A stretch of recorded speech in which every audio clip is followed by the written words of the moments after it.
अस्सलाम वालेकुम। हमने इकरा की अपने मायके की तरफ से तो बहुत दावतें देख ली। अब उसके ससुराल वालों की भी बारी आ गई कि वो भी दावतें करें और ये यहाँ पर अपनी नानी के घर जा रही थी और अरीब को उठा रही थी कि उठ जाओ, लेकिन अरीब ने उठने से इनकार कर दिया और कहा कि मैंने अपनी बहन के घर नहीं जाना क्योंकि मुझे नींद आ रही है। तो इसने कहा कि नेक्स्ट तुम्हें क्यों इतनी नींद आ रही है? तो इसने कहा कि मैं सैटरडे को क्रिकेट खेल रहा था, इसी वजह से मुझे नींद आ रही है। तो इकरा ने कहा कि अगली बार तुमने क्रिकेट खेलने जाना है कि मैं तुम्हारा बंद करवाऊँ, और बार बार ये थ्रू आउट वीडियो पर यही कह थी कि अगली बार आपको मैंने क्रिकेट खेलने नहीं भेजा, लेकिन अरीब भी कह रहे थे कि मैं जाके ही छोड़ूंगा। इतनी नींद आ रही थी कि उसने अपने घर का दरवाजा भूल गया कि अंदर की तरफ खुलता है कि बाहर की तरफ, और फिर ये बिल्ली के साथ खेलना स्टार्ट हो गया। बिल्ली भी काफी ज्यादा एंजॉय कर रही थी और फिर इनका सफर जो है वो स्टार्ट हो गया। तो इसने गाड़ी पे बैठ के इकरा से पूछा कि आप लोगों ने ब्रेकफास्ट कर लिया? तो इकरा ने कहा हाँ, हम लोगों ने तो ब्रेकफास्ट कर लिया। तो इसने कहा मेरा ब्रेकफास्ट कहाँ है?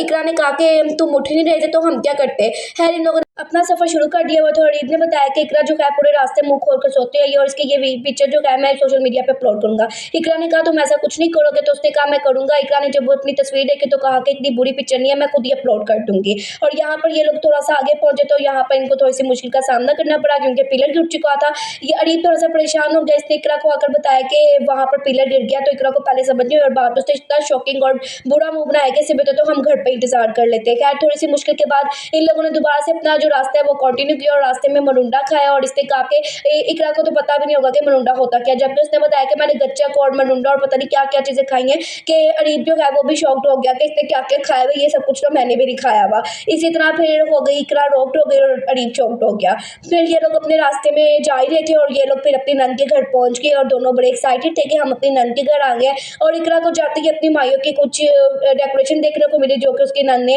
अपने दरवाजे को डेकोर किया हुआ था और बड़ा ही प्यारा लग रहा था। ब्राइट बेड्स की भी चीजें वगैरह लगाई हुई थी। जिम्मल अपने मामू मामी को देख के बड़ा खुश थी और इसने कहा कि अब हम लोग खाना स्टार्ट करते हैं। सबसे पहले सूप आया क्योंकि ये लोग जहाँ गए थे वहाँ पे बहुत ज़्यादा सर्दी थी। इकरा को सूप बहुत ज़्यादा मज़े का लगा और इसके बहनोई ने बनाई हुई थी बिरयानी और अरीब ने कहा कि बिरयानी तुम खाकर बताना, बहुत मज़े की मेरा भाई बिरयानी बनाता तो तुम खाकर बताना कि कैसी बनी है। फिर इन लोगों ने अपना खाना वगैरह इंजॉय किया और फिर इकरा ने कहा कि जब हम लोग गिफ्ट्स लेकर आए हुए हैं चले आए, अब हम लोग गाड़ी से गिफ्ट्स वगैरह निकाल कर लाते हैं और आप ही को गिफ्ट्स वगैरह देते हैं। और मेरे व्यूवर्स इतना पूछ रहे थे कि वो जो मैंने इतने बड़े बॉक्स लिए थे वो मैंने कहाँ से लिया, तो वो भी मैं आपको बता दूंगी। ये दोनों गाड़ी पे गए और गाड़ी बड़ी गंदी थी। इन लोगों ने सारे अपने गिफ्ट्स वगैरह लिए और उनको ये जो एरिया है बड़ा पसंद आया। इन दोनों को बहुत पॉजिटिव वाइब्स आई थी, तो हो सकता है ये लोग आने वाले दिनों में वहां पे अपना घर ले ले। इकरा ने अपने सूटकेस में से उनके लिए गिफ्ट्स निकाले जो वो लेकर आई हुई थी और जिमल को यहाँ पे पड़ा हुआ था मेरे गिफ्ट को छोड़ो मेरे भाई का गिफ्ट दे दो। तो अरीब ने कहा कि यहाँ पे इसको अपने गिफ्ट के अलावा अपने भाई माँ बाप के गिफ्ट की पड़ी हुई है। खैर वो अपने गिफ्ट देखकर बहुत खुशी हुई, अपने भाई के भी गिफ्ट देख लिए, अपने पापा का गिफ्ट देखकर, और अब उसके मामा की बारी थी गिफ्ट देखने की और वो बड़ी एक्साइटेड थी। तो इकरा ने कहा आज मैं आपको ये बॉक्स खोलकर दिखाई दूंगी कि इसमें है क्या। तो इसमें बहुत सारी चीजें थी, स्किन केयर प्रोडक्ट्स थी और मेकअप प्रोडक्ट्स थी, काफी अच्छा था और उसने हमें काफी रिकमेंड किया कि आप लोग ये ले सकते हैं। लेकिन इकरा ने कहा मुझे समझ नहीं आ रहा इतने बड़े बॉक्सेस में इतने छोटे प्रोडक्ट्स क्यों निकल रहे हैं। और फिर परफ्यूम्स वगैरह भी थे उसमें और जिमल और उसकी मामा बड़ी हैप्पी होंगी कि हमें इतना अच्छा गिफ्ट मिल गया और फिर उनको हैप्पी देख के इकरा भी काफी ज्यादा खुश हो गई थी।